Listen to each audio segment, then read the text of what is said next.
কাউকে পাঠাও নাকি তুমি শুধু চ্যানেলে আপলোড করে দাও, তাই তো? কাউকে পাঠাইনি। কাউকে পাঠাইনি। অধিবেশন একটু যেন ব্যতিক্রমী মনে হচ্ছে। একে তো মধুসূদনের মতন একজন বিতর্কিত কবির বিষয়, তারপর আমার বাম পার্শ্বের জহর সেন মজুমদার, দক্ষিণ পার্শ্বের সুমন গুণ, এই দুজনের বক্তব্যে একটা চাপা বিতর্ক হয়ে গেল। ঈশ্বর দূরবর্তী অর্থ বসু একটা ভারসাম্য রক্ষা করবে যখন অর্জনের মাঝখানে। সব মিলিয়ে আমাদের কাছে এই অধিবেশনটি অত্যন্ত উপভোগ্য হয়ে উঠল। যদি এই বিষয়ে প্রশ্নের অবকাশ থাকে, আমার মনে হয় সেই প্রশ্নোত্তর বোধহয় আজ সারা রাত্রি ধরে চললেও শেষ হবে। আমাদের সামনে যারা উপস্থিত আছেন তাদের অনেকের মধ্যেই সেই প্রশ্ন ব্যাকুলতা আমি লক্ষ্য করছি, কিন্তু আমাদের সেই সুযোগ আজকে নেই। একটু পরেই আমাদের আরেকটি অধিবেশন শুরু হবে, সমান্তরালভাবে চলবে যে অধিবেশন। মূলত এই অধিবেশনে কবি মধুসূদন প্রধানত মেঘনাদ বধ কাব্য এটি প্রধান আলোচ্য হয়ে উঠল। আমরা জানি মধুসূদনের মধ্যে প্রবল একটা আত্মপ্রকাশের তাগিদ ছিল। সমস্ত মানুষের মধ্যে আত্মপ্রকাশের তাগিদ থাকে, কিন্তু যারা সৃজনশীল মানুষ তাদের মধ্যে একটু ভিন্ন রকমের সেই প্রকাশ থাকে। কারো কারোর মধ্যে সেটা অত্যন্ত প্রবল, তীব্র। মধুসূদন ছিলেন সেই দলে যার মধ্যে আত্মপ্রকাশের সেই তীব্রতা, সেই প্রবলতা আমরা লক্ষ্য করি। তিনি যখন ছাত্র হিন্দু কলেজে পড়ছেন, তখন হাতে লেখা একটা পত্রিকা বের করতেন। রিচার্ডসন তাকে খুবই প্রশ্রয় দিতেন, তার পৃষ্ঠপোষক ছিলেন। মধুসূদন মূলত একাই লিখতেন সেই হাতে লেখা পত্রিকা, প্রায় 12 আনা কাজ লেখা, আর বাকি অংশ অন্যদের লেখা নিয়ে সেই পত্রিকাটি প্রকাশ করা। কয়েক মাস চলেছিল সেই পত্রিকা। তারপর তার জীবনের বিভিন্ন পর্যায়ে আত্মপ্রকাশের সেই তীব্র ব্যাকুলতা আমরা লক্ষ্য করেছি, এবং ব্যক্তিগত জীবন, তার রচনা সব নিয়ে এখনো পর্যন্ত বিতর্কের অবকাশ রয়ে গেছে। আজকের এই আলোচনায় আমরা কেউ তাকে নস্যাৎ করতে চাইলাম যে মধুসূদন অবাধ্য, মধুসূদনের কোনো উত্তরাধিকার নেই। আবার কেউ আমরা আরেকটু এগিয়ে বললাম যে মধুসূদন এখনো আধুনিকতম। অর্থ তার আলোচনায় মধুসূদনের কবি স্বভাবের বিশেষত্বের দিকটি বিশেষভাবে আমাদের সামনে নিয়ে এলেন, যে তিনি একটা স্ববিরোধী ভিত্তিতে একদিকে তার ক্লাসিক আগ্রহ, অন্যদিকে রোমান্টিক প্রবণতা, এই দুয়ের মধ্যে একটা সামঞ্জস্য আছে কোথাও না কোথাও। তবে তার সমকালীন যে ইউরোপীয় সাহিত্য, তার থেকে তিনি কিছুটা দূরবর্তী ছিলেন। তার অনেক কারণ থাকতে পারে, সেগুলি আলাদাভাবে চর্চার বিষয়। মধুসূদন যে বুদ্ধদেব বসু যে প্রশ্ন তুলেছিলেন, সেই প্রশ্নই নতুন করে আজকে আবার উঠে এলো। তার রচনা করা যায় না, নিষ্প্রাণ মৃত শব্দ ব্যবহার করেন বুদ্ধদেব বসুর এই কথাগুলি, যে ঠিক নয়, সে কথা আজ আমরা অনেকেই আলোচনা করে থাকি। শব্দ কখনো মৃত হয় না, শব্দ নতুনভাবে জেগে ওঠে। যার হাতে সেই জাদুকাঠি আছে তিনি জানিয়ে তোলেন। যাকে আমরা ভেবেছি যে সেই শব্দ আর কখনো ফিরে আসবে না, সেই শব্দ আবার ফিরে আসে। হৃদি শব্দের ব্যবহার একালের রচনায় থাকে না, মানুষ বলেন না, কিন্তু হৃদি ভেসে যায় অলকানন্দা জলে। আমরা সাগ্রহে পাঠ করি, আশা করি। আচ্ছা, এই প্রশ্ন অবান্তর যে শব্দ মৃত, মধুসূদন মৃত শব্দের কারবার করেছেন। অমিত্রাক্ষর ছন্দ সম্পর্কে প্রশ্ন উঠল। অমিতাক্ষর নয়, অমিত্রাক্ষর। প্রশ্ন উঠল যে এই ছন্দের গ্রহণযোগ্যতা কিছু আছে কি? অবাক লাগছে এইরকম প্রশ্ন উঠল কি করে। যারা আজকের কবি, যারা মুক্তক লেখেন, আমার ধারণা জহর সেন মজুমদার, সুমন গুণ, এদের রচনায় সেই মুক্তক আছে। অর্থাৎ ছন্দের একটি নির্দিষ্ট লিপিকে ভিত্তি করে যে অবাধ বিচরণ, বিভিন্ন ছাত্রের বিভিন্ন আয়তনে সাজানো, সেটা আজকের কবিতা বলেন। এটা উত্তরাধিকার, এটা আমরা পেয়েছি মধুসূদন থেকে।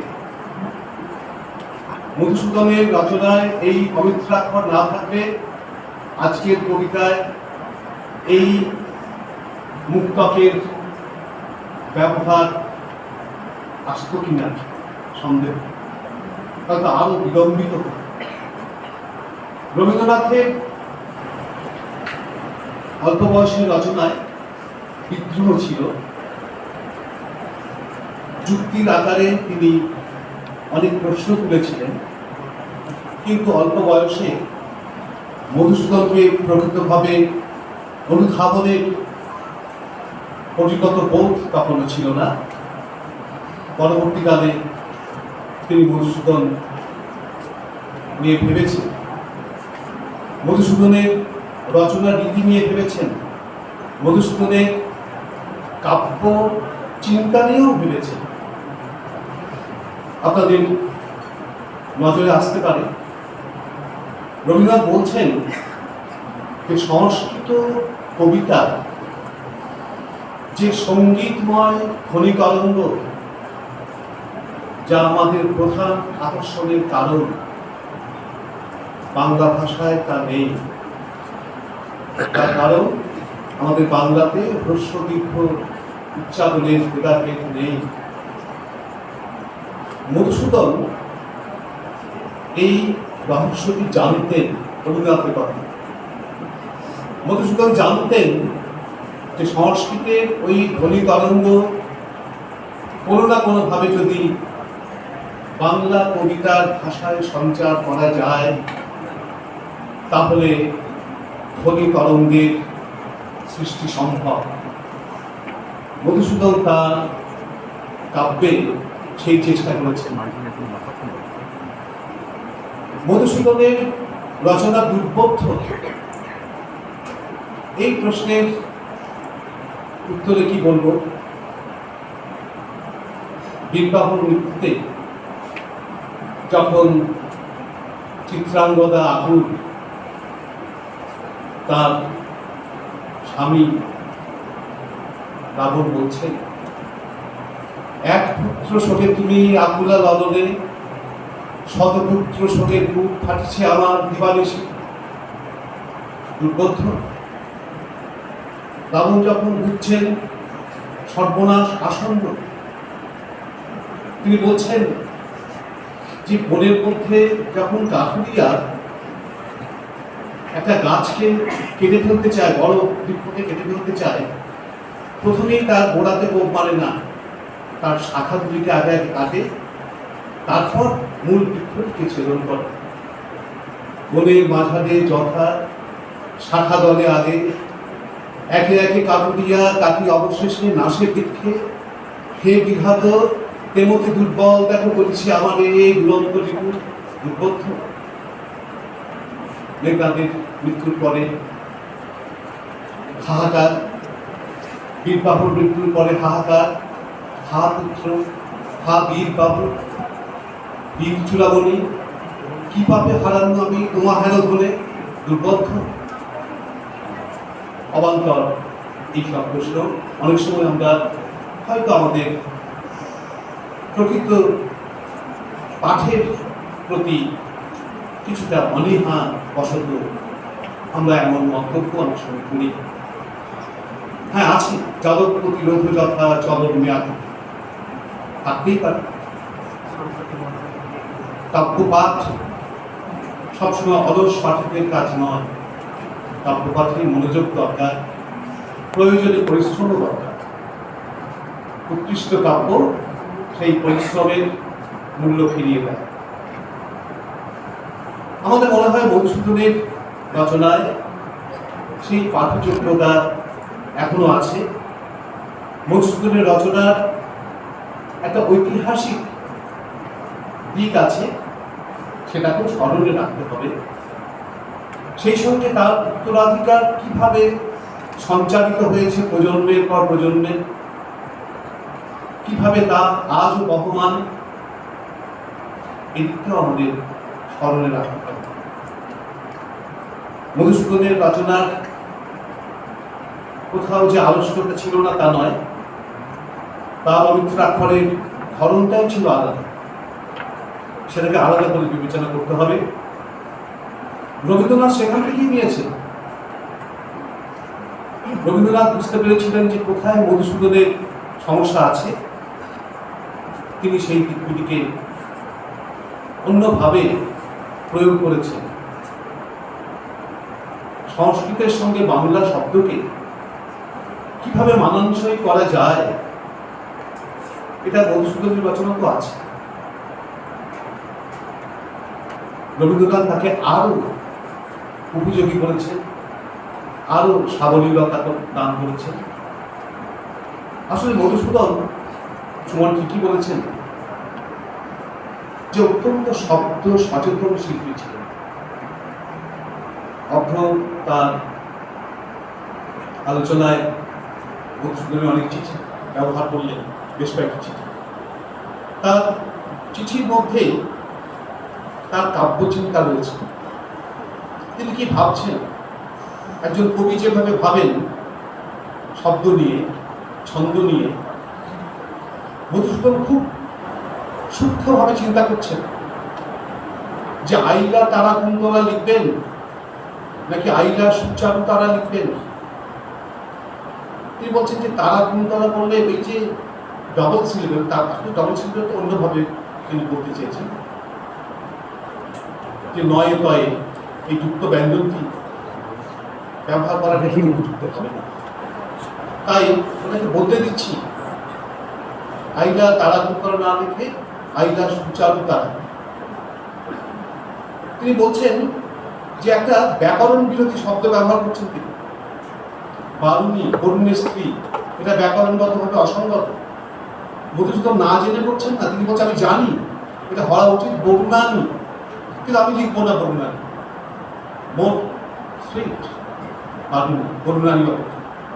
এবং এই একটা সিলেবেল বাদ দিলে আমার পক্ষে সুবিধা হবে, আমি বারুণী লিখবো বরুণের স্ত্রী অর্থে।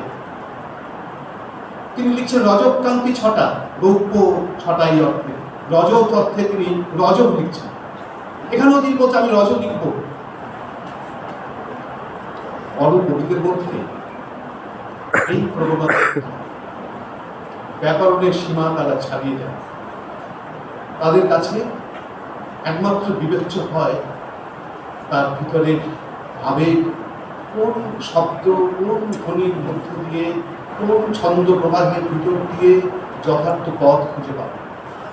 মধুসূদন সেই রকম একজন শব্দ সচেতন, ছন্দ সচেতন কবি ছিলেন। মধুসূদনের এই মেঘনাদ বধ কাব্য যখন বেরোলো তখন বিপুলভাবে সমাদৃত হয়েছিল, কেউ খুব ব্যঙ্গ করেছিলেন, কিন্তু সমাদরের দিকটি বিশেষভাবে লক্ষ্য করবার মতো। মজার ব্যাপার, ওই 1861-তে একটি চমৎকার বই বেরোচ্ছে কৃষ্ণচন্দ্র মজুমদার। তার মধ্যেও এমন অনেক রচনা আছে যেগুলি নীতি কবিতার সীমানা ছাড়িয়ে গীতি কবিতার দিকে চলে যায়। আমরা অনেকেই জানি যে বিষয় কবিতা, হয়তো কৃষ্ণচন্দ্রের রচনা বলে জানি না। কি যাতনা বিষে বুঝিবে সে কিসে, প্রভু আসি কিসে বংশে নিজায়, যেটা বলছে চিরসুখী জন ভ্রমতি কখন ব্যথিত বেদন বুঝিতে পারে, কি যাতনা বিষে বুঝিবে সে কিসে, প্রভু আসি কিসে বংশে নিজায়। কিংবা যে জন দিবসে মনের ভরসে জ্বালায় মনের পাখি, আসুক দিকে তার দেখিবে না আর নিষিদ্ধ কবিতা। এই ধরনের অনেক কবিতা ওই সদ্ভাব শতকের মধ্যে থেকে গেছে নীতি কবিতার মধ্যে, যেগুলো আবার বলছি নীতি কবিতার সীমানা ছাড়িয়ে চলে যেতে চায় নীতি কবিতার দিকে। কিন্তু মেঘনাদ বধ কাব্য যেভাবে উচ্চশিক্ষিত মহলে সমাদর পেয়েছিল, সদ্ভাব শতকের প্রচার সাধারণ পাঠকের মধ্যেই ছিল, উচ্চশিক্ষিতদের মধ্যে সেভাবে সমাদৃত হয়নি। তার কারণ সেই সময়ে এই যে ছন্দ তৎকালীন যারা পাঠক তাদের অভিভূত করে দিয়েছে। বাংলা কবিতার যে ধারা, সেই বাংলা কবিতার ধারায় বারে বারে পরিবর্তন এসেছে, প্রাক মধুসূদন কর্ম, কিন্তু এত ব্যাপক এরকম আমূল পরিবর্তন আর কখনো আসে। ওই ধরনের শব্দ ব্যবহার এবং প্রচলিত গয়া, ত্রিপদী, চৌপদীর যে একটা ছক বাঁধা সীমারেখা, তাকে ছাড়িয়ে যাওয়া এবং সার্থকভাবে ছাড়িয়ে যাওয়া, এটি সেবারে এতই অভিনব ছিল যা অনেককেই চমকে দিচ্ছে।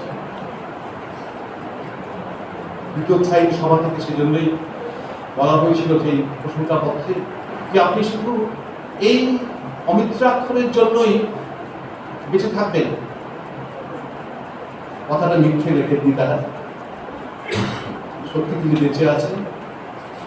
আজকের দিনেও যারা কবিতা রচনা করেন, আগামী দিনেও যারা এইরকম ছন্দবদ্ধ কবিতা রচনা করবেন, তাদের রচনার মধ্যে দিয়ে মধুসূদন বেঁচে থাকবে। নমস্কার।